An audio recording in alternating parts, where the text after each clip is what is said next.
আমার বলবার অধিকার নেই। এই ভোট কথাটা, এই যে ভোট শব্দটা আমি আবিষ্কার করলাম, এই ভোট আমাদের দেশে কোন সময় থেকে আমরা অধিকারটা পেয়েছি? 1932 সালে গোলটেবিল বৈঠক। এদেশের মানুষদের অধিকারের জন্য ইংরেজরা ডাকলো যে ভাই আমরা যেহেতু তোমাদের দেশ চালাতে হবে তোমাদের, তাহলে তোমাদের স্বায়ত্ত শাসনের বিষয়টা রয়েছে, তাহলে তোমরা কি কি অধিকার তোমাদের পাওয়া দরকার এসে আসো আলোচনা করে এবং নাও। মুসলমানরা তার আগে তাদের অধিকার নিয়ে নিয়েছে, শিখরা তাদের অধিকার নিয়ে নিয়েছে, থাকলো এদেশের এসসি এসটি এর অধিকার নেই, কোনো অধিকার তাদের নেই। তাহলে আম্বেদকর সাহেব গোলটেবিল বৈঠকে 1932 সালে ইংরেজদের কাছে বলল যে ভাই আমরা এসসি এসটি আমাদের ভোটের অধিকার দিতে হবে, আমাদের লোক সংখ্যা বেশি, তাহলে আমাদের ডুয়েল ভোটিং সিস্টেম দিতে হবে, আমরা দুইবার ভোট দিতে পারবো। প্রথম বলে একবার ভোট দিতে পারবো, আমাদের লোকরা আমাদের লোকদের জেতাবো, তারা সংসদে যাবে, তারা আইন প্রণয়ন করবে তার এলাকার জন্য। গান্ধী বিরোধিতা করলো, বললো যে তাহলে সমাজ বিভাজিত হয়ে যাবে। তবে ঠিক আছে, আমরা আমাদের লোকদের জেতাবো, তোমাদেরও ভোট দিয়ে জেতাবো, তোমাদের যে সংখ্যালঘু ওরা 3% লোক, গান্ধীর লোকেরা ভারতবর্ষে মোটে 3 জন 100 জনের, আমরা 15 জন, ওবিসিরা 52 জন, আর প্রায় 15% মুসলমান আছে। তাহলে এই এত সংখ্যক লোক আমরা এই দেশের মূলনিবাসী। তার জন্য আম্বেদকর সাহেব গোলটেবিল বৈঠকে বসে পড়ে বললেন কি যে না আমাদের অধিকার দিতে হবে, ভোটের অধিকার। গান্ধী বলল কি যে ওরা ভোট দেবে কেন? ওরা ভোট দিয়ে কি সংসদে গিয়ে লাঙ্গল চালাবে না মালা দেবে? তেলি মালিরা কেন ভোট দিতে যাবে? বাল গঙ্গাধর তিলক বলল। কে বলল? বাল গঙ্গাধর তিলক বললেন তেলি মালিদের ভোট দেওয়ার অধিকার দেওয়া যাবে না। গান্ধী কি বলল? গান্ধী বলল যে যে মাধ্যমিক পাস এবং যে কর দেয় সেই কেবল ভোটার হবে। আম্বেদকর সাহেব বললেন যে না, তা চলবে না। যে ব্যক্তি পূর্ণ বয়স্ক 22 বছর বয়স, তার সকলের ভোট হতে হবে। তাহলে আমাদের সব থেকে আপনজনকে আম্বেদকর, আমাদের জন্য ভোটাধিকার কে এনে দিল? আম্বেদকর। গান্ধী ভোটের বিরোধিতা করলো, বাল গঙ্গাধর তিলক আমার ভোটের বিরোধিতা করলো, আম্বেদকর সাহেব আমার জন্য ভোটাধিকার এনে দিল। গান্ধী বিরোধিতা করলো যে না, কেবল যে কর দেয় মাধ্যমিক পাস, ওই সময় আমাদের লোকেরা কর দিতে পারতো না, তারপরে তার তো অর্থনৈতিক পরিস্থিতি ছিল না, সে জন বিক্রি করতো, সেই কি সে কর দেবে? আমার এই ঘরে সেই সময় 4 পাসও ছিল না, কেন সেই সময় আমাদের লোকদের পড়বার অধিকার ছিল না। আর যার পড়বার অধিকার ছিল না সে মাধ্যমিক পাস করবে কি করে? তাহলে মাধ্যমিক পাস যে করতে পারবে না সে ভোটাধিকার পাবে না। এটা গান্ধীর কথা, গোলটেবিল বৈঠকে অন রেকর্ড। আমি একদম রেকর্ড স্যার বলছি, রেকর্ডের কথা বলছি, একটাও মিথ্যে কথা বলছি না। মিথ্যে কথা বললে আমার বিরুদ্ধে কোনো ব্যক্তি এখানে রেকর্ড করে হাইকোর্ট করতে পারবে না, হাইকোর্টে কাগজ সাবমিট করবে। তাহলে গান্ধী আমার বিরুদ্ধে বললো কি যে না এই লোকগুলোর ভোট হবে না। বাল গঙ্গাধর তিলক এই দেশে এসে বললো এই দেশ, এটা কি তেলিমালিরা সংসদে যাবে হাল চালাতে নাকি? ওদের কোনো ভোট আর অধিকার নেই। আম্বেদকর সাহেব গোলটেবিল বৈঠকে বসে পড়ে আমাদের লোকদের জন্য ভোটাধিকার আদায় করে নিয়ে আসলেন। এবং সব থেকে মজার কথা, ইংল্যান্ডে এবং ইউরোপের কোনো দেশে সেই সময় মহিলা ভোটাধিকার ছিল না। ইউরোপের কোনো দেশে সেই সময় মেয়েদের ভোট দেওয়ার অধিকার ছিল না।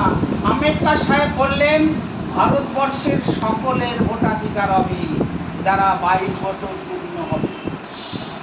তাহলে সেই আমার ভগবান, সেই আমার পথ প্রদর্শক। ভারতবর্ষের বড় বড় লিডাররা আমাদের পথ প্রদর্শক না, তারা আমার অধিকারের বিরোধিতা করেছে। আজকে যদি আমরা ভোটাধিকার সেই সময় না পেতাম, ভারতবর্ষের প্রথম নির্বাচন হয়েছে 1937 সালে। সেই সময় ভারতবর্ষের 15টা রাজ্য ছিল, সেই সময় স্বাধীন হলো 46 সালে। 45 সালে অন্তর্বর্তী সরকার হলো, 46 সালে একটা ভোট হলো। তার আগে প্রথম ভোট হলো অবিভক্ত ভারতবর্ষে 37 সালে। 37 সালে যদি আমরা 32 সালে অধিকার না পেতাম ভোটাধিকার, তাহলে 37 সালে যে ইলেকশনটা হলো সেই ইলেকশনে আমাদের লোকেরা ভোট দিতে পারতো না। বর্তমান যে বাংলা, তখন অবিভক্ত ছিল, বাংলাদেশটার জন্ম হয়নি, এই বাংলাটাও ছিল না। কলকাতা তখন ভারতবর্ষের রাজধানী। 1911 সালে ভারতবর্ষের রাজধানী চলে গেছে ইয়েতে দিল্লিতে। তাহলে এই কলকাতার দুই বাংলার রাজধানী ছিল কলকাতা। প্রথম যে ভারতবর্ষের প্রধানমন্ত্রী এই বাংলার প্রথম প্রধানমন্ত্রী, সে সময় এক একটা রাজ্যের মুখ্যমন্ত্রীকে প্রধানমন্ত্রী বলা হতো।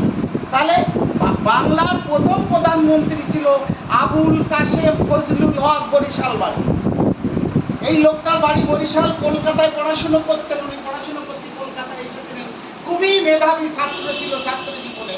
তাহলে এই লোকটা কলকাতায় পড়াশুনো করে গিয়ে বরিশাল থেকে নির্বাচিত হয়ে কলকাতায় বসে পড়ে প্রধানমন্ত্রিত্ব করেছেন এই বাংলার। সহযোগিতা কারা করেছিল? এই বাংলার যারা এসসি এসটি ওবিসিরা, এই ভদ্রলোকের সম্ভবত প্রথম গভর্নমেন্ট তৈরি করেছিল জনসংঘের সাথে। শ্যামাপ্রসাদ মুখোপাধ্যায় ফজলুল হকের সাথে সরকার গঠন করেছিল শ্যামা হক মন্ত্রিসভা। সেই মন্ত্রিসভাটাকে বলে, ওই মন্ত্রিসভায় এসসি এসটি একটাও ছিল না। এই মন্ত্রিসভাটা 43 সালে ভেঙে দেওয়া হয়। শ্যামাপ্রসাদ মুখোপাধ্যায় উনি খাদ্যমন্ত্রী ছিলেন বাংলার। খাদ্যমন্ত্রীতে উনি একটা এই করে মানে একটা অন্যায় কাজের সঙ্গে ওনাকে জড়িয়ে দেওয়া হয়। সেই জড়ানোর পরে সরকারটা পড়ে যায়। সরকার পড়ে গেলে বাংলায় আবার একটা সরকার তৈরি হয়। এই সরকারটা হলো নাজিমউদ্দিন। নাজিমউদ্দিন বাংলার প্রধানমন্ত্রী হয় এবং যোগেন্দ্রনাথ মণ্ডল তার 20 জন এমএলএ নিয়ে বাংলায় সরকার করে। নাজিম মণ্ডল সরকার নামে খ্যাত এই সরকারটা। এই সরকারে একজনও উঁচু জাতির লোক ছিল না। এসসি এসটি ওবিসি আর টোটালটাই মুসলমান প্রধানমন্ত্রী ছিল এই কলকাতায়। বেশি দিন আগের কথা না, 1943 সালে। তার কয় বছর পরেই ভারত ভাগ হয়ে যাচ্ছে। তাহলে আমরা যদি মানুষগুলো এক থাকি, এসসি এসটি ওবিসি যদি এক থাকি, তাহলে এক থাকলে আমার সুবিধাটা কি? সুবিধা এইখানে, আমরা এই বাংলার রাজা হব। কেন? আমরা সংখ্যায় বেশি, ভোট আমরা বেশি, তাহলে রুটিটাও আমরা বেশি পাবো। আমি যদি ভোট দিই তাকে, তাহলে ভোট অধিকার অনুসারে রুটিটাও তো আমরা বেশি পাবো। তাকে পাচ্ছি না, আমরা রুটিটাও বেশি করতে চাই। ভাই তোমার যে কটা লোক সংখ্যা তুমি সেই কটা, আমার লোক সংখ্যা বেশি। রেশন কার্ড আপনাদের প্রত্যেকের ঘরে আছে, তাই তো? কেন্দ্রীয় সরকার এবং রাজ্য সরকার একটা রেশনিংয়ের ব্যবস্থা আপনার জন্য দেখবেন। 3 কিলো আটা মাসে আর 3 কিলো চাল আপনার জন্য বরাদ্দ হয়। তা 3 কিলো আটা আর 3 কিলো চাল, আপনার বাড়িতে 5 জন লোক, তাহলে আটা কয়জন পাবেন? 2 কিলো করে আটা, তাই তো? তাহলে 2 কিলো আটা মানে 5 জন, 5 দুগুণে 10 প্যাকেট আপনি আটা পাবেন। চাল পাবেন কত? তাহলে 5 জনে 3 পাশে 15 কিলো আপনি চাল পাবেন। যার বাড়িতে মোটে 2 জন লোক, সে কি পাবে? সে তাহলে 4 প্যাকেট আটা পাবে আর 3 দুগুণে 6 কেজি চাল পাবে। সে কেন বেশি পাবে, আপনি কেন কম পাবেন? এইটা আপনার মনের মধ্যে কখনো উথল পাথাল করে না যে আমার লোক সংখ্যা বেশি, আমি চালটা বেশি পাবো? বাংলা ভাগ হয়েছে 47 সালের আগস্ট মাসে বাংলার প্রথম মুখ্যমন্ত্রী প্রফুল্ল ঘোষ, আপনারা জানেন।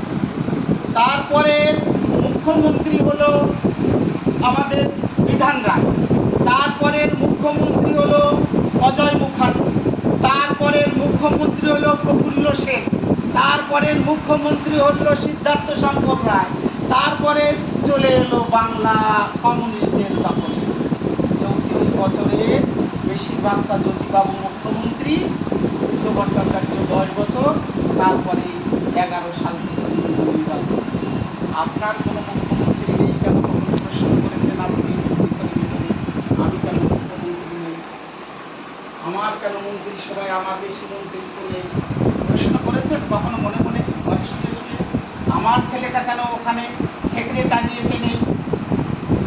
এই কথাটা আপনার মনে আগে আন্দোলিত হবে, প্রশ্ন জাগতে হবে, তারপরে আপনি অধিকারটা পাবেন। নইলে অধিকার আপনি পাবেন না। কেন? সমস্ত কিছু প্রাইভেটাইজেশন করে ওদের হাতে তুলে দিয়ে আসছে। টাকা, ডালিয়া, বাজাজ, আদানি, আম্বানি, এই যে লোকগুলো তাদের হাতে সমস্ত এই গত বছরে একটা সমীক্ষা হলো, সেই সমীক্ষাতে ৭৩% সম্পত্তি 1% মানুষের হাতে তুলে দেওয়া হয়েছে। ভারতবর্ষের ৭৩% সম্পত্তি কি কি আছে? জমি আছে, কি কি আছে? কারখানা আছে, সরকারি সংস্থান আছে, যত সরকারি সংস্থান আছে। ইন্দিরা গান্ধী এবং জওহরলাল নেহরু এই সংস্থাগুলোকে সরকারি সম্পত্তিতে পরিণত করেছিলেন। সেই সমস্ত সম্পত্তি এখন বন্ধুদের হাতে বিলি করে দেওয়া হচ্ছে। কেন বিলি করে দেওয়া হচ্ছে? আরএসএস যখন গঠন করা হয়েছিল ভারতবর্ষে, আরএসএস এর মূল লক্ষ্য ছিল যে না, এই ভারতবর্ষের যত এসসি, এসটি, ওবিসি এবং মাইনরিটিরা আমাদের গোলাম ছিল। ইংরেজরা এই দেশে আসার ফলে, মুসলমানরা এই দেশে আসার ফলে মানুষগুলো মুক্ত হয়ে গেছে, তাদের অর্থনৈতিক পরিস্থিতি উন্নয়ন হয়েছে। এদের অর্থনৈতিক কেড়ে নিতে হবে, তাদের চাকরি কেড়ে নিতে হবে, তাদের সম্পত্তি কেড়ে নিতে হবে, কেড়ে নিয়ে এদের আবার গোলাম করতে হবে। গোলবালকার একটা বই লিখেছে বাঞ্চ অফ থট, সেই বাঞ্চ অফ থটে গোলবালকার বলেছেন এদের সমস্ত সম্পত্তি কেড়ে নিতে হবে, এদের অনাগরিক করে দিতে হবে, এদের পাড়ায় মদের দোকান খুলতে হবে। গোলবালকারের বাঞ্চ অফ থটটা আপনারা পড়ে দেখবেন। খালি ওদের উদ্দেশ্য এই সরকারটা এসে আস্তে আস্তে বাস্তবায়ন করছে একটা একটা করে। আপনি সেইটা এই জায়গা দিয়ে ভাবতেও পারছেন না যে এরা করছে না। তাহলে আপনাকে আগে ভাবতে হবে যে আমার যেহেতু 5 জন লোক, 5 দুগুণে 10 টাকা আমি আনবো ঘরে। কী করে আনবো আগামী দিনে সেটা আপনার দায়িত্ব, সেটা আপনি করবেন। এই কথা যদি আপনি না করতে পারেন তাহলে আগামী দিনে আপনার সম্পত্তি চলে যাবে, পাড়ার প্রাইমারি স্কুলটা উঠে যাবে। ভারতবর্ষে সম্প্রতি যাবেন ৭৯,০০০ প্রাইভেট স্কুল কেবল উত্তরপ্রদেশে আর মধ্যপ্রদেশে, গুজরাট দিয়ে গায়েব হয়ে গেছে, নেই। কত স্কুল? ৭৯,০০০ স্কুল উত্তরপ্রদেশ, মধ্যপ্রদেশ, হরিয়ানা আর দিল্লি এই এলাকা দিয়ে ৭৯,০০০ প্রাইমারি স্কুল নেই। আর কি হচ্ছে আপনাদের খুব গুরুত্বপূর্ণ একটা তথ্য আমি জানাচ্ছি। প্রাইমারি স্কুলে প্রতি বছর পিপি নাম করে একটা ক্লাস আছে। পিপি মানে প্রাথমিক, 5+। একটা বাচ্চার যদি 5 বছর বয়স হয় তাকে স্কুলে অ্যাডমিশন করাতে হবে, সরকারি নিয়ম। একের থেকে মানে বাচ্চা শিশু থেকে 14 বছর পর্যন্ত বাচ্চাকে স্কুলে পাঠাতেই হবে। যদি না পাঠায় তার মা বাবা দায়ী, তার কেস হবে তার বিরুদ্ধে। যদি না পাঠায় ওই গ্রামের পঞ্চায়েত মেম্বার তাকে কেস করা হবে। যদি না আসে ওই স্কুলের যারা শিক্ষক তাদের বিরুদ্ধে কেস হবে। এরকম আইন আছে, কিন্তু যে আইনটা এসেছে, নতুন আইনটা এসেছে না, সেই আইনে পিপিতে 5+এ প্রতি বছর 6 থেকে 7 লক্ষ ছেলেমেয়েরা পশ্চিমবাংলায় অ্যাডমিশন হয়। 5-এ যেতে যেতে সেই বাচ্চাদের অর্ধেক গায়েব হয়ে যায়, আউট অফ স্কুল হয়ে যায়, স্কুল ছুট হয়ে যায়। তদন্ত করার কেউ নেই, দেখবার কেউ নেই। কেন? মা বাবা চলে যায় কাজে গুজরাটে, বাবা চলে যায় কেরালাতে, মা হয়তো বসে বসে কারো পটলের খেতে ফুল চুবাতে যায়। ওই শিশুটা পড়তে পারে না, তার ভালো লাগে না।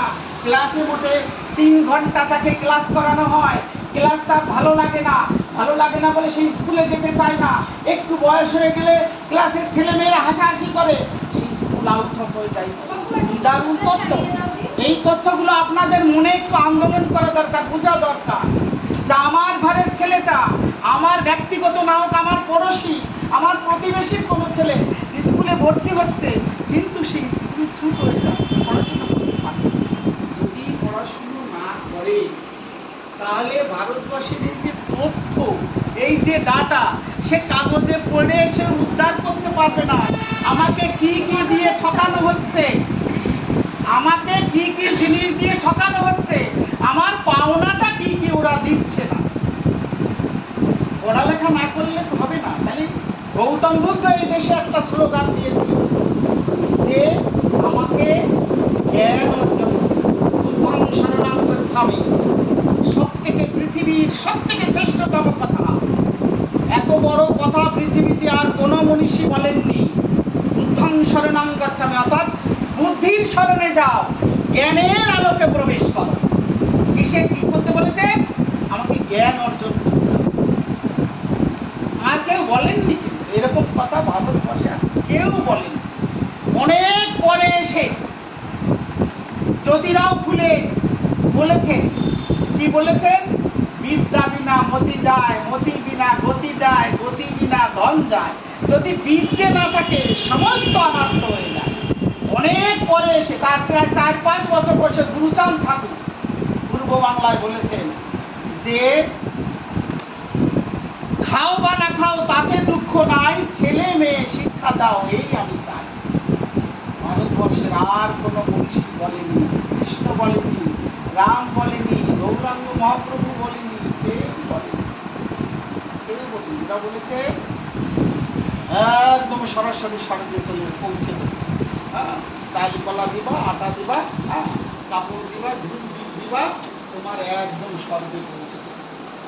আর এরা বলল কি, বিদ্যা বিনা মতি যায়। মতি মানে আমার ভাবনাটা চলে যায়। যদি আমার ভাবনা না থাকে, বুদ্ধি না থাকে, বিদ্যা ছাড়া আমার মুক্তি আসে। গৌতম বুদ্ধ বললেন কি, যে বুদ্ধং শরণং গচ্ছামি, বুদ্ধির শরণে যাও। গুরুচাঁদ ঠাকুর কি বললেন? যদি তুমি না খেয়ে থাকো সেও ভালো, সন্তানকে স্কুলে পাঠাও। স্কুলে পাঠালে কি হবে? জ্ঞান হবে। জ্ঞান হলে জ্ঞান থেকে তার ভাবনার প্রসারতা হবে। ভাবনার প্রসারতা হলে দেশ দুনিয়াকে সে জানতে পারবে। আম্বেদকর সাহেব কি বললেন? শিক্ষিত হও, সংগঠিত হও, আন্দোলন করো। আরাধ্যা পানি কি বললেন? শিক্ষিত হও, সংগঠিত হও, আর আন্দোলন করো। কার বিরুদ্ধে আন্দোলন করো? যে আমার অধিকার কেড়ে নিচ্ছে তার। তাহলে শিক্ষাটা আগে আমার দরকার। সেই শিক্ষাটাকে ওরা একদম পুঁতিয়ে ফেলে দিচ্ছে 20 ভাও জলের নিচে। কেন? আপনার ছেলেটা যদি শিক্ষা না গ্রহণ করতে পারে, তাহলে আগামী দিনে গোলাম হবে, সে মূর্খ হবে, গোলাম হবে। আর গোলাম বানানোর প্রক্রিয়ায় ওরা কিন্তু ব্যস্ত। সেই জন্যে ভারতবর্ষে একটা সামাজিক সংগঠন আছে। সেই সামাজিক সংগঠনটার নাম হলো বামসেপ। এই বামসেপের একটা গণসংগঠন আছে, ভারত মুক্তি মোর্চা। সেই গণসংগঠনের আন্ডারে একটা রাজনৈতিক সংগঠন আছে। সেই সংগঠনটার নাম হলো বহুজন মুক্তি পার্টি। বহুজন মুক্তি পার্টি ভারতবর্ষের 650 জেলায়, প্রায় 700 কাছাকাছি জেলা আছে ভারতবর্ষে। এবং প্রত্যেকটা জেলা, আজকে যেমন আমাদের এখানে এই কয়েকজন মিলিয়ে আমরা মিটিং করছি, জাগরিত হওয়ার চেষ্টা করছি। তথ্য আমরা যে এই তথ্যগুলো তো আমরা অনেকেই জানি না। এই তথ্যগুলো আমরা যেমন সরবরাহ করছি, তাকে দেওয়ার চেষ্টা করছি, সে বোঝার চেষ্টা করছে। আগামী দিনে সে যদি বোঝে, তার স্ত্রীকে গিয়ে ঘরে গিয়ে বলবে যে এই সমস্যারে আগামী দিনে আমার ছেলেটাকে তাহলে লেখাপড়া শেখাতে হবে। যদি লেখাপড়া না শেখায় তাহলে আমার সম্পত্তি চলে যাবে, আমার শিক্ষা চলে যাবে। আগামী দিনে আমরা এই দেশের কিছুই হতে পারবো না। কি হব? ওর খেতে গিয়ে জমি বিক্রি করতে হবে। দয়া করে যদি ও আমাদের 2 টাকা দেয়, তাহলে আমরা যদি সবাই শ্রমিক হই ভারতবর্ষে, সবাই শ্রমিক হলে আমার জমির দাম কমে যাবে না? চাহিদা যদি কম হয় তাহলে মূল্যের, জিনিসের মূল্য কমে যায় না?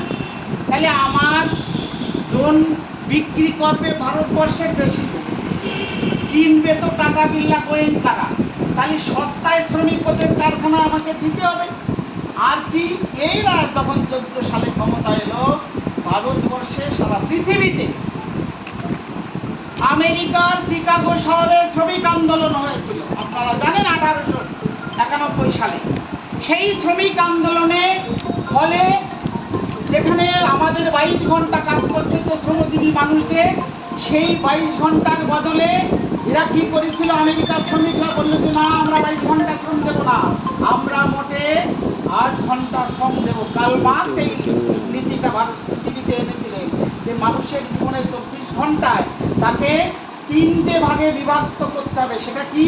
তার 8 ঘন্টা কাজ, 8 ঘন্টা বিনোদন, চিত্ত বিনোদন, আর 8 ঘন্টা সে নীরবে গিয়ে ঘরে ঘুমোবে। তাহলে তার পরিশ্রমটা দূরীভূত হবে, আগামী দিনে এনার্জি পাবে, আবার কাজ করতে পারবে। এরা ক্ষমতায় এসে এসে 12 ঘন্টা চলছে ভারতবর্ষে। আর সরকারি নীতিতে আর কিন্তু 8 ঘন্টা কাজের টাইম নেই। দেখবেন ওদের কারখানায় শুরু হয়ে গেছে এই লটা 12 ঘন্টা দিতে হবে। আর কোনো ব্যক্তিগত এখানে কলকাতার বড় বড় মলগুলোতে প্রায় 14 ঘন্টা 15 ঘন্টা শ্রম দিয়ে আমাদের ঘরের ছেলে মেয়েদের আসতে হয়। দেখবেন আপনারা আবার বায়োমেট্রিক আঙুলের ছাপ দিয়ে চোখের তারা দিয়ে ঢুকতে হয়। এরপর আরও কঠিন এবং কঠোর করবে ওরা। তুমি এলে না এলে আমার জিনিস বিক্রি হয়েই যাবে, তোমার কাজটা পাবে না, শিক্ষিত ছেলেরা নাহলে কাজ পাবে না, আগামী দিনে পড়ালেখা না হলে আমার ঘরে শিক্ষা পাবো না। তাহলে সমস্ত ব্যবস্থাপনা ওরা ওদের হাতের ভিতর নিয়ে আমাদের আগামী দিনে গোলাম তৈরি করবার পরিস্থিতি করছে। এর থেকে যদি আপনি গড়ছে না ওঠেন, আগামী দিনে নিশ্চিত একদম, আমি এখানে গিয়ে বসে পড়ে বলে যাচ্ছি, আমার বয়স হয়ে গেছে, এখন আর আর বেশি দিন বাঁচবো না। আপনারা অনেকেই আছেন, অনেক দিন বেঁচে থাকবেন। আপনারা দেখতে পাবেন যদি আমরা প্রতিবাদ না করি, আগামী দিনে আমার ঘরের ছেলেরা প্রত্যেকে গোলাম একদম। এখানে কোনো এই যে রেল চলে এই রাস্তা, এই রেলটা ইংরেজদের আমলে সরকারি তখন কোম্পানির আন্ডারে ছিল। ভারত সরকার যখন নিয়ে নিল তখন এইকে ভারত সরকারের অধীন। এইখানে অনেক ছেলেদের চাকরি হতো। রেলের ওই খোয়া সরানোর থেকে শুরু করে একদম ইলেকট্রিসিটি, ওখানে বড় বড় অফিসার আছে দেখবেন, ডিআরএম অফিসে এক একটা জোনের এক একটা ডিআরএম অফিস আছে, সেই অফিসে বড় অফিসার থেকে শুরু করে রেলের যে খোয়া সরায় এই মধ্যবর্তী এলাকায় এসসি এসটি ওবিসি মাইনরিটি ঘরের ছেলেরা চাকরি পেত। এখন ওই ডিপার্টমেন্টটা ওরা বেসরকারি করে দিয়েছে অনেকটা জায়গা, রেলের স্টেশন বিক্রি করে দিয়েছে, রেলের দুই পাশে সরকারি সম্পত্তি অনেক জায়গায় বিক্রি করে দিয়েছে, রেলের বড় বড় হাসপাতাল আছে সেগুলো ওরা বিক্রি করে দিয়েছে, রেলের স্টেডিয়াম আছে সেগুলো ওরা বিক্রি করে দিয়েছে। অলরেডি দাদাদের কাছে তারা সেখানে নানা বিজনেস করে ইনকাম করছে। এই যে গুজরাট থেকে আসে এই পাথর, গুজরাট রাজস্থানে কোটা থেকে আসে, দিল্লি থেকে আসে, তারপরে ওখানে মকরানা থেকে আসে, গুজরাটের আহমেদাবাদ থেকে আসে, দেখবেন এই পাথরগুলো এই টাইলসগুলো আসে। বানায় কারা? বড় বড় ধনপতিরা। কেনে কারা? ব্যবসায়ীরা। ব্যবহার করে কারা? আমাদের ঘরে একটু সম্পন্ন ঘরের লোকেরা ব্যবহার করে। তাহলে এর পয়সাটা এগিয়ে যাচ্ছে ঘরে, তারা টাকার পয়সা এই আমদানা ভাইয়ের জয়পুর এলাকার মানুষ একদম শ্রম দিয়ে পয়সা করে জমিয়ে পাহাড় এই ছেলেটার কাছে দিচ্ছে, এই ছেলেটা আবার টাকার ব্যাগ করে নিয়ে অথবা অনলাইনে পেমেন্ট করে তারপরে পৌঁছে দিচ্ছে, টাকাটা পাচ্ছে সে। আর আমার ছেলেরা, আমার কারখানা নেই, আমার কিছু নেই, আমাকে দিল্লিবাসী যোগদের মধ্যে কিছু নেই। বর্তমান ভারতবর্ষে আমরা কি আছি? কেবল জনসংখ্যা আছি। এই জনসংখ্যা পৃথিবীতে বড় বড় বিপ্লব ঘটেছে, আইরিশ বিপ্লব ঘটিয়েছে, আয়ারল্যান্ডের যে বড় বিপ্লব হয়েছে জনতা করেছে, সম্প্রতি এই চীন রাশিয়াতে বিপ্লব ঘটেছে, বাংলাদেশে 71 সালে বিপ্লব হয়েছে, এই কদিন আগে একটা বিপ্লব বাংলাদেশে হয়েছে জুলাই 24 সাল, এই তো দুদিন আগে একটা বিপ্লব হয়েছে। জনতা পারে, বুঝলেন? ওই নির্বাচন কোনো কাজে আসে না, ওই পুলিশ মিলিটারি কোনো কাজে লাগে না, বুক পেতে দিল চালাও গুলি। একটা ছেলে বাংলাদেশে মনে আছে 5টা পুলিশ হাজরা করে দিল, কিন্তু ওরা থামেনি। আমাদের জনতা আছে, আগামী দিনে যদি আমার বুদ্ধি হয়, আমি জাগরিত হই, আমি সংগঠিত হই, তাহলে সংগঠিত শক্তি ওদের ওই ভাবনাকে পরাজিত করতে আমরা পারব। দিল্লিবাসীদের হাতে ক্ষমতা আসে, তাহলে ভারতবর্ষে সোনার চিড়িয়া, চিড়িয়া মানে পাখি, সোনার পাখি হতে পারে ভারতবর্ষ। কেন? আগামী গততে ছিল রাজা অশোকের আমলে ভারতবর্ষ সোনার এই পাখি ছিল, জ্ঞান ছিল ভারতবর্ষে, গরিমা ছিল ভারতবর্ষে, শিক্ষা ছিল ভারতবর্ষে, নালন্দা ইউনিভার্সিটি ভারতবর্ষে ছিল। সারা পৃথিবীর লোক এই নালন্দা ইউনিভার্সিটি পড়তে আসতো না। প্রণব মুখার্জি বলল কি যে পৃথিবীর সব থেকে বৃহৎ বড় বড় 100টা ইউনিভার্সিটির মধ্যে ভারতবর্ষের কোনো ইউনিভার্সিটি নেই। এটা লজ্জার না গৌরব? লজ্জা। প্রাচীনকালে ভারতবর্ষে পৃথিবীর শ্রেষ্ঠ ইউনিভার্সিটি, আধুনিক কালে সমস্ত ব্যবস্থাপনা এখানে আছে, অথচ একটা ইউনিভার্সিটি 100টা ইউনিভার্সিটির মধ্যে নেই কেন? দেশ চালাও তুমি, রাজা তুমি, মন্ত্রী তুমি, সৈন্যপ্রধান তুমি, ব্যাংক অফিসার তুমি, ক্যাপ্টেন তোমার, নেতা তোমার, সমস্ত তোমার, তাহলে নেই কেন? কোন অভাবটা তুমি করে রেখেছো? এই ইউনিভার্সিটিতে পড়বে কে? এই আমার শফিক ভাইয়ের ছেলেটা অথবা আমার সন্তোষ বাবুর ছেলেটা। কেন? ওর মধ্যে গরিমা হয়েছে। এই দেশে মুসলমানরা এসেছে, একটু মানুষের স্বাধীন চেতা হয়েছে। এই দেশে ইংরেজরা এসেছে, স্কুল কলেজ খুলেছে, রেল লাইন তৈরি করেছে, চাকরির ব্যবস্থা করেছে, সংবিধানের প্রাবধান করেছে, আমাদের ব্যবস্থাপনা করেছে। করার ফলে আমাদের লোকদের একটু উত্তরণ হয়েছে। সেই জন্য ওই রেলের চাকরি পেলে আমাদের লোক করবে, ওই ইউনিভার্সিটিতে পড়লে আমাদের লোক পড়বে, পড়ে ওখানে চাকরি পাবে। জেএনইউতে পড়লে আমার ছেলেটা পাবে, কর্ণাটকের কোনো আইআইটিতে আমার ছেলেটা পড়বে, খড়গপুরের কোনো আইআইটিতে আমার ঘরের ছেলেটা পড়বে, গুয়াহাটির কোনো আইআইটিতে পড়তে গেলে আমার ঘরের ছেলেরা যখন পড়বে, পড়ে যখন বেরোবে ইঞ্জিনিয়ার হবে আমার ঘরের ছেলেটা, মেডিকেল অফিসার হবে আমার ঘরের ছেলেটা। আমার ঘরের ছেলেটা আজকে এই গ্রামের ওই গ্রামের এই 100টা গ্রামের ছেলে, 100টা ছেলে যখন কাজ পাবে, তখন ওদের যে 3জন সত্যি সত্যি 3জনে পরিণত হবে। এই ভাবনাটা ওরা অনেক দিন আগে ভেবেছে। ইংরেজদের এদের থেকে তাড়িয়ে দিয়েছি, মুসলমানদের অস্তিত্ব এই দেশে হীন করে দিয়েছি। এসসি এসটিদের আগামী দিনে যদি পরাজিত করতে পারি এই অশিক্ষা দিয়ে, তাহলে ক্ষমতা আমাদের হাতে। আমরা এই দেশে বসে আবার আগে যে গোলামি কোথায় ছিল, বাড়ির সামনে দিয়ে ছাতা মাথায় যেতে পারবে না, জুতো পরে যেতে পারবে না, ওদের কুয়োর জল আমরা খেতে পারবো না, ওদের স্কুলে আমরা পড়তে পারবো না, বাইরে বসে আমাদের আমাদের ব্যবস্থা শম্ভুকের মতো লোককে ওরা বনের মধ্যেও ছাড়েনি। রামচন্দ্র, রাজা রামচন্দ্র যখন রাজা হলো 14 বছর পরে বনের থেকে এসে রাজা হওয়ার পরে, যখন রাজা হলো, সমাজের কিছু উঁচু মাথা লোক রাজাকে গিয়ে বলল যে ভাই আমার ছেলেটা মারা গেছে, পিতা থাকতে পুত্র মরে না এই দেশে, আমার পুত্র মারা গেছে, তাহলে এই পুত্র মরেছে নিশ্চয় করে শূদ্র এই দেশে শিক্ষা গ্রহণ করছে। রাম করতে করতে বনে গিয়ে দেখে কি শম্ভুক নাম করে একটা শূদ্র, সে আরো কিছু লোক এই যে এরকম তাকে জ্ঞান দিচ্ছে, বললো তোমার নাম কি? বলে শম্ভুক। জাত কি? আমি শূদ্র। সাথে সাথে তরবারি বের করে হত্যা। জয় শ্রীরাম বলবো আমি? আমার লোক জয় শ্রীরাম বলা উচিত কেন? এই শম্ভুক আমার পূর্বপুরুষ ছিল, যে পূর্বপুরুষরা বুঝতে পেরেছিল শিক্ষা আমাদের দরকার, ওরা শিক্ষাটা আমাদের কাছ থেকে কেড়ে নিয়েছে। 4টে জিনিস ওরা এদেশে আমাদের কাছ থেকে কেড়ে নিয়েছিল: শিক্ষা দেওয়া, শিক্ষা নেওয়া, দুটো কাজ, সম্পত্তি রাখার অধিকার আর অস্ত্র ধারণের করার অধিকার। আমাদের এই 4জন লোকদের এই অস্ত্র ধারণের অধিকার আমাদের কেড়ে নিয়েছিল। এসসি এসটি বিসিদের কাছ থেকে আমাদের কোনো অধিকার শেষ করা যায়নি। মুসলমানরা তখন এই দেশটায় আসেনি। মুসলমানরা আসার আগে আমরা এই 3জনরা ছিলাম, এসসি এসটি ওবিসি আর ওরা। বোঝা গেল? তাহলে ওরা এখানে শাস্ত্র রচনা করলো, শাস্ত্র রচনা করে কি বললো? শূদ্রদের কোনো অধিকার নেই। তারা কি করবে?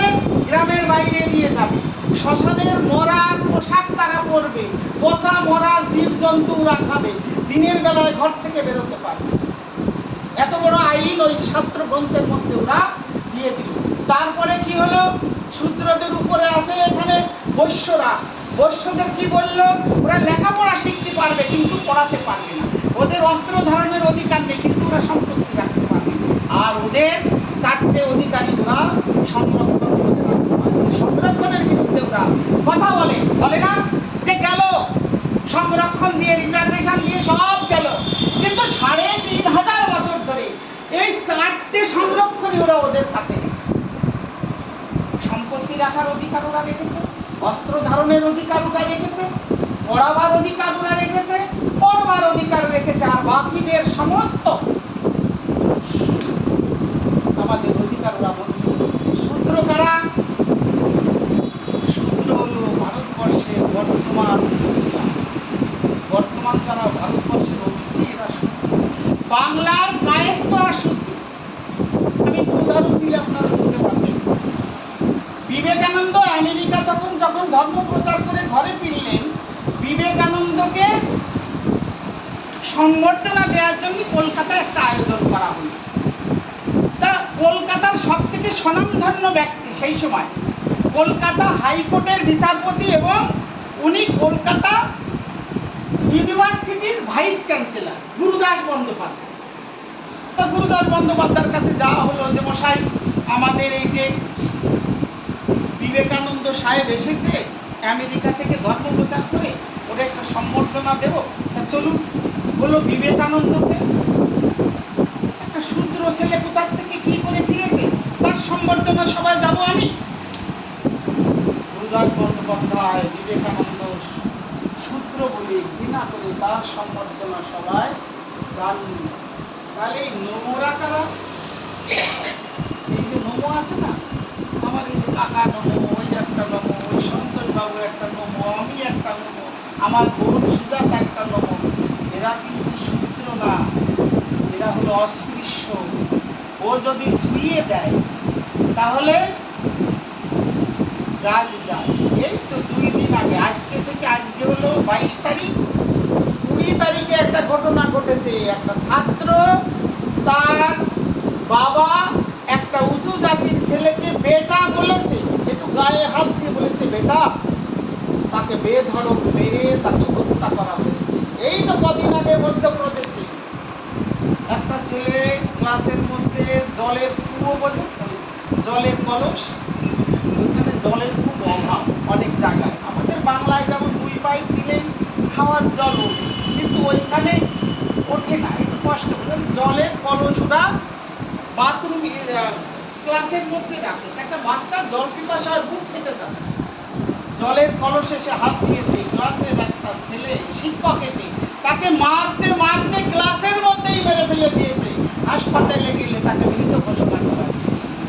মুখ করে মুখে চাপ করে দিয়েছে রাজস্থানে। এই তো 2 দিন আগে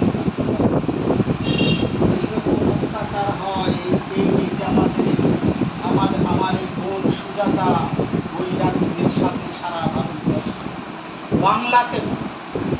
বাংলাতেও করা হয়। এই গঙ্গার উপারে যখন যাবেন, ওরা যদি কোনো অবস্থাতে জানতে পায় এরা অস্পৃশ্য, খালি রুটিটা খেতে দেবে এরকম দূর থেকে ছেলে, থালায় হাত বুঝবে না। আমি বীরভূমে কোনো জায়গায় গিয়ে এরকম একটা সমস্যার মধ্যে পড়েছিলাম।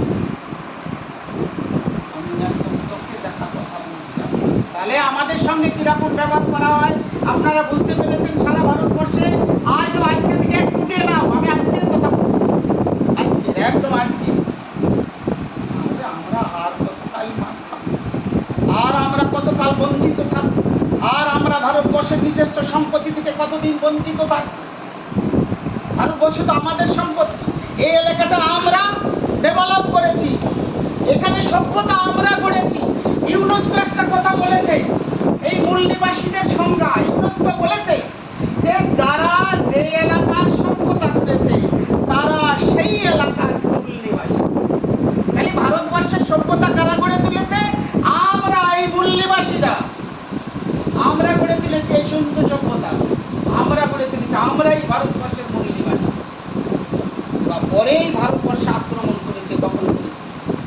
তাহলে মূল নিবাসীদের জমি, এই জায়গাটা বাগান পরিষ্কার করে আমরা এখানে চাষবাসের ব্যবস্থা করেছি।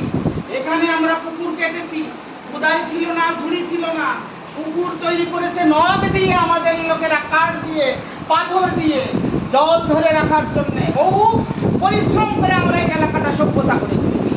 তাই জমি আমার, সভ্যতা আমার, দখল করে যাচ্ছে সে, তাকে আপনাকে আমাদের তাড়াতে হবে। কেন তাড়াতে হবে?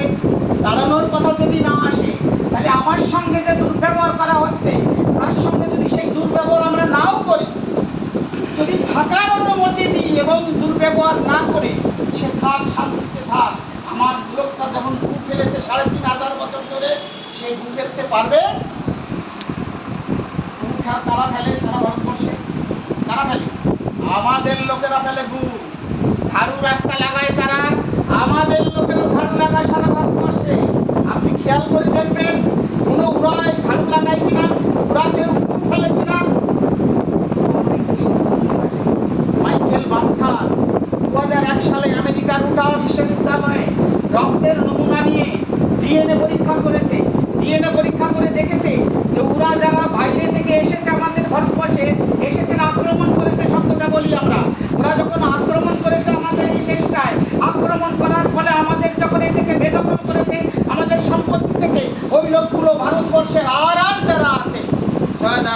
143টা জাতি, এই জাতিদের সঙ্গে রক্তের ওদের মিল নেই।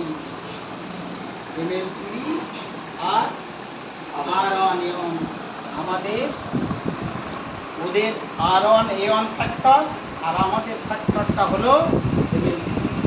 তাহলে এই যে রক্তের নমুনা নিয়ে মাইকেল বামসাদ আমেরিকার উটাহ বিশ্ববিদ্যালয়ে যে পরীক্ষা নিরীক্ষা করেছে ভারতীয় বিজ্ঞানীদের নিয়ে, তার মধ্যে 200 জন ভারতীয় বিজ্ঞানী, তাদের নিয়ে পরীক্ষা নিরীক্ষা করে বাজারে তারা প্রকাশ করেছে যে ওরা এসেছে কোথা থেকে? ওরা বর্তমান যেখানে যুদ্ধ চলছে ইউক্রেন, কালা সাগরে, ভূমধ্য সাগরের ওই উপকূলে এরা ছিল।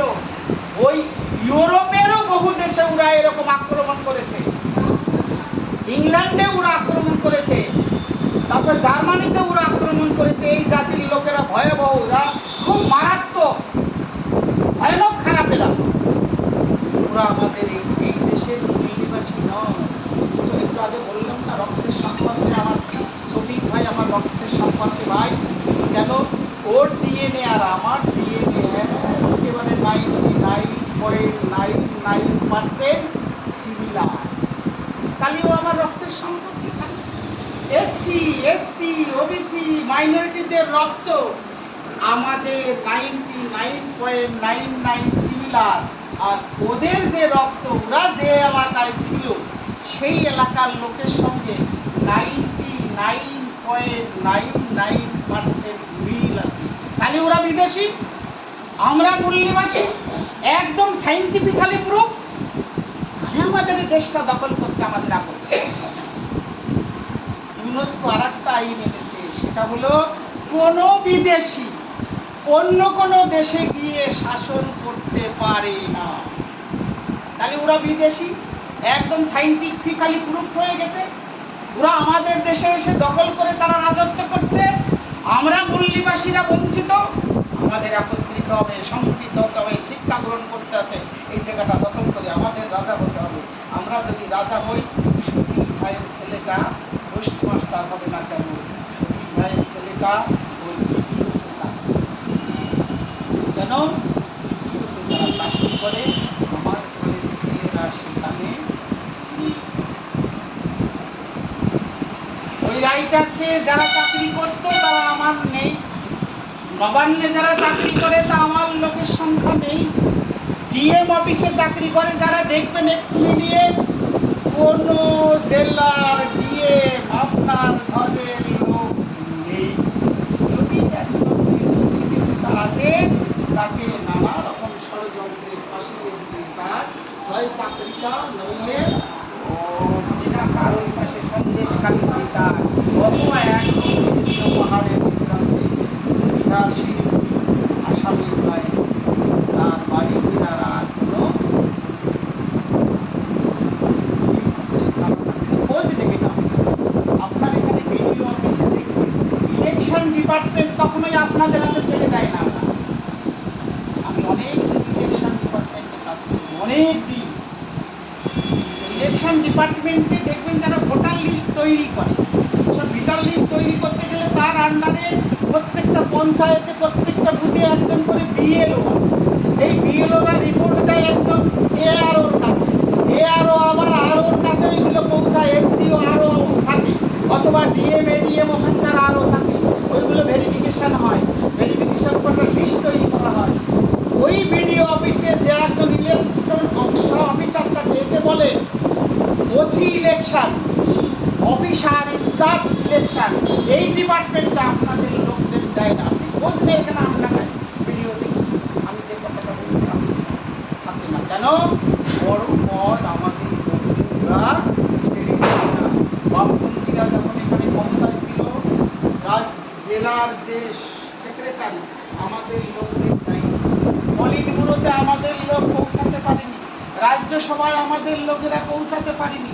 বর্তমান যে সরকারটা এখানে আছে, দেখবেন জেলা কমিটির যদি বড় কোনো নেতা হয় ওদের লোক, যদি থানা কমিটি বা এখানে পঞ্চায়েত কমিটি আপনাদের 2-4 জনকে নিয়ে রাখলো, জেলা কমিটিতে তাদের লোক, রাজ্য কমিটিতে তাদের লোক, কেন্দ্রীয় কমিটিতে তাদের লোক, অর্থাৎ তারা বড় বড় পদ কেন রেখেছে? যে নিচের তলার লোক যদি বগাওয়াত করে, বিদ্রোহ করে, তাহলে বিদ্রোহ করলে ওই বিদ্রোহটা জেলা পর্যন্ত বা রাজ্য স্তর পর্যন্ত পৌঁছাবে না। তাহলে আপনি মুরলীবাসী যদি এই দেশের রাজা হন, তাহলে রাজা হলে আপনার লোকেরা ওখানে যাবে, জেলায় যাবে, রাজ্যে যাবে, কেন্দ্রে যাবে। তখন আপনার এই দেশটা সোনার পাখিতে পরিণত হওয়ার সম্ভাবনা আছে এবং হবে 100 ভাগের মধ্যে 100 ভাগ। কেন? আপনি আপনার দেশটা শাসন করছেন, আপনি আপনার দেশের উন্নয়ন চান। তাই সাথী মুরলীবাসী, আমি আর দীর্ঘায়িত করবো না। আমার অনেক এখানে আমার ঊর্ধ্বতন নেতৃত্ব বিন্দুরা রয়েছেন, তারা বলবেন। এই কথাগুলো বলে আপনাদের সংগ্রামী অভিনন্দন জানিয়ে শেষ করছি। জয় মুরলীবাসী, জয়।